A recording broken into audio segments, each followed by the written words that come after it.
So Cyberpunk 2077 has recently saw an increase in players, and it's possibly due to all the updates and patches that the game has released since launch, as well as the new Netflix series Edge Runners. So I wanted to take a look at this game and find out, is it now worth your money on the last quarter of 2022. So I did a 5-hour trial from my PlayStation Plus subscription, as well as a share play with my nephew, just to see how the game performs now.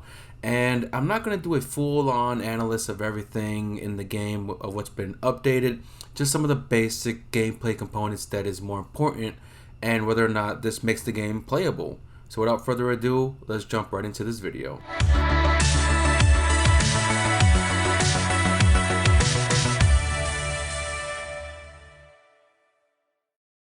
So let's start with some of the things that has been added to this game. You can save up to 6 custom wardrobe options, which would give your character a very unique look based on the clothing items you choose, while not affecting the stats of your currently equipped items, which is pretty cool. Some other games do offer this feature, kind of similar to Assassin's Creed Odyssey, for example, except in this game, instead of just manually going to the items and changing it yourself, you just have to go to your apartment and save 6 customized wardrobes that you can switch between the 6 while you're playing the game.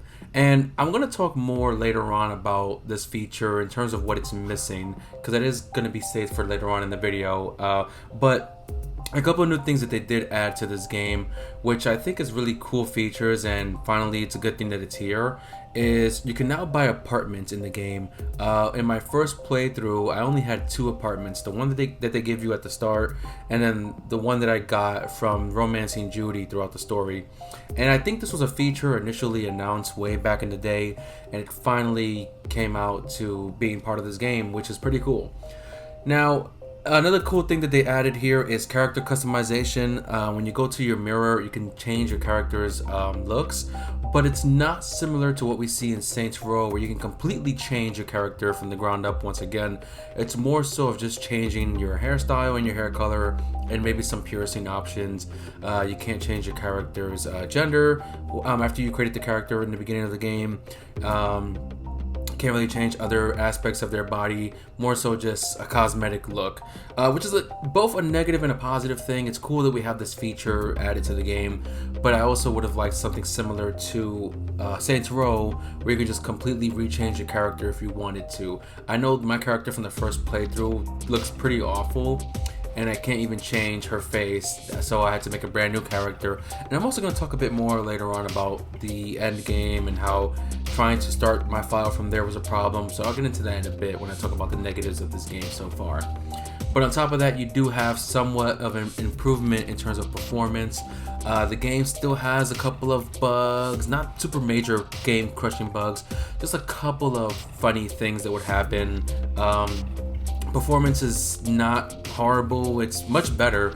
Cars do have a bit better of handling, but they could still use some more work with the handling of vehicles.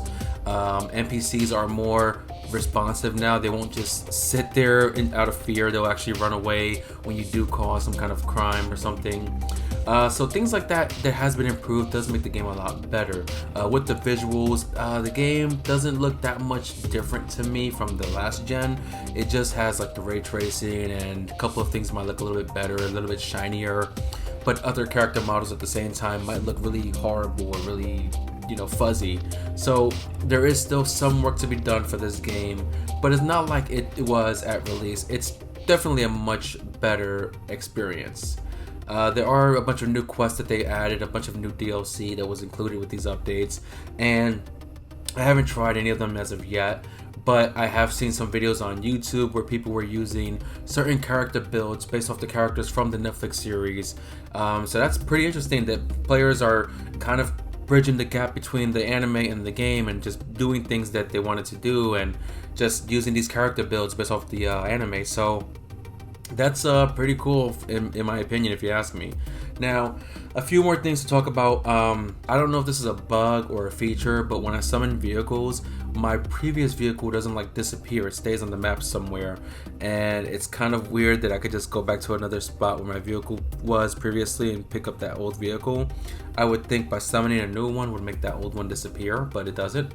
Now, another thing that I noticed when playing today was I was just walking around the streets, and there was a shootout between cops and some gang members, and the gang members started to attack me, so I was able to join in on the fight. And they do give you that option. You could walk away or join in. Of course, doing so did eventually lead the cops to attack me.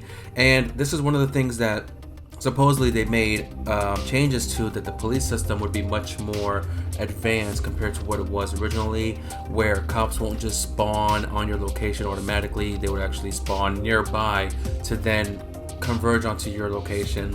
But I was also hoping for a bit more difficulty in escaping the police, and I don't think we have that yet, because it was very easy for me to escape the cops, no problem whatsoever. So there, like I said earlier, there are still some room for improvement on a few things here and there, and the cops is a major thing as well. Going on from there, there was a weird thing happening where, as I'm driving around the city, when it tries to autosave, it'll freeze the game for like half a second to autosave and then continue. It's not a major deal, but I think if it happens continuously, it could be a problem. Now, like I said, I did do a 5-hour trial, and I didn't get to do as much as I wanted to, because I did try a brand new save file, new character creation. I did try the corpo route, whereas originally when I played a couple years ago, I tried Street Kid. And as many reviewers talked about, the only real difference between these different choices of where you start is the very beginning of the game and some of the conversation choices that you get. So I didn't get to do as much as I wanted to with the new save file, and I did put some time into the open world exploration, and I gotta say, the city does feel a bit more alive. You do see more NPCs walking around, and they're talking, and probably not as alive as other games, such as probably Grand Theft Auto 5 might still be a bit more alive than this one, but it's a pretty close comparison, especially considering now that you can see, if you pay close attention, some characters, some NPCs will actually interact with each other, like they'll bump into each other and they'll have the animation of bumping into them, so that's pretty cool to see. But you are also going to see, when you're driving around the city, still some kind of pop-ins of textures, not super crazy pop-ins, but it is still noticeable here, and maybe there could be something that gets fixed, because the draw distance isn't terrible. If you're in like the desert area, I believe it's called like the Badlands or the No Man whatever area, you can see like the city in the distance, and you can see the buildings and everything. So I don't think that's really the problem. I think it's more so just some of the textures loading in, like when you're driving, some of the highway signs will just start to like load in with the text and everything. So it's not a major deal. It is a bit noticeable, but it's not as bad as games like The Incredible Hulk, based off the movie that came out a few years ago. So that is also something that could use a little bit more improvement. There is an update coming out soon, a DLC with a new area that is only going to be on next gen. So for those who don't have a next gen yet, I'm sorry that you won't be able to play that if you are trying to play this game. But they are saying that it's a good thing that they forget about last gen to make this game run the way that it should. I actually told somebody recently they should have just redone this game from the ground up. But I think with all the updates they've been putting out and the more updates they're going to release, the game has seen a lot more improvement, and I do like some of these new features that they added to the game.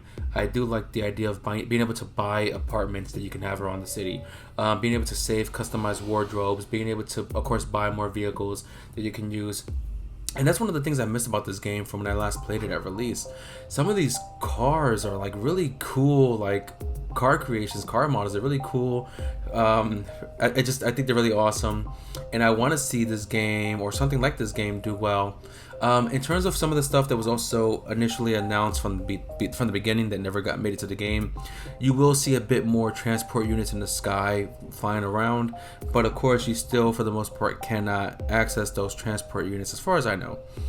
So it'd be cool to see the city from high above, like a Grand Theft Auto game, getting into a helicopter or something. I would love to see that, but you still can't. They also have yet to put in the feature of climbing walls. I'm pretty sure that's not added to the game yet, and it may not even make it to the game. But I do believe that if more people are playing the game and more players are coming back to the game, we could see a lot more being done in the near future. Now, here's a couple of things that I would like to see get better as well with time. So initially, the reason why you can customize your character to the way that you can was because the game was supposed to have third-person cutscenes where you can see your character model. And I think, number one, that should be returned to the game, or they should at least try to bring it into the game, because I don't really see a point in choosing a specific customization for my character if I don't get to see that customization except for when I'm doing photo mode or when I am changing my outfit. There's really no point. And as well as riding on a motorcycle, that's the only time you're going to see it. That being said, I believe they should also try to add a third-person mode. Resident Evil Village is getting a third-person mode. Modern Warfare 2 is getting a third-person mode. And then you have games like Grand Theft Auto 5 and Red Dead 2 where they included a first-person mode. So I think this game would benefit from a third-person mode because it would be really cool. You can see your character, you can see the customization and everything. That I think would be really cool to have and really great. Driving, as I mentioned earlier, could use a bit more work. The controls of driving has gotten a bit more better, but there's still room for improvement. One of the new updates does allow you to change your motorcycle's rims. What it really is just like light it up to the color that it is. I don't think it could change the color. I think each motorcycle has a specific color attached to it.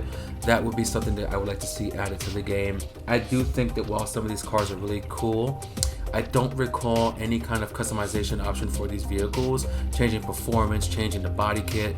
I think that would be something really cool, like a mechanic update or something like that, where like a street racing update. Let's have an update where you do street racing missions and you get to customize your car, because there was a couple of race missions in the story and those were actually fun missions, and the car that you use actually handled pretty well in that mission. So I would like to see more of that explored. We do see a lot of the underground gang side of Night City. I'd like to see some of the street racing side of Night City. It has to exist, right? What crime doesn't exist in Night City? And as I mentioned, the game will sometimes freeze here and there very briefly.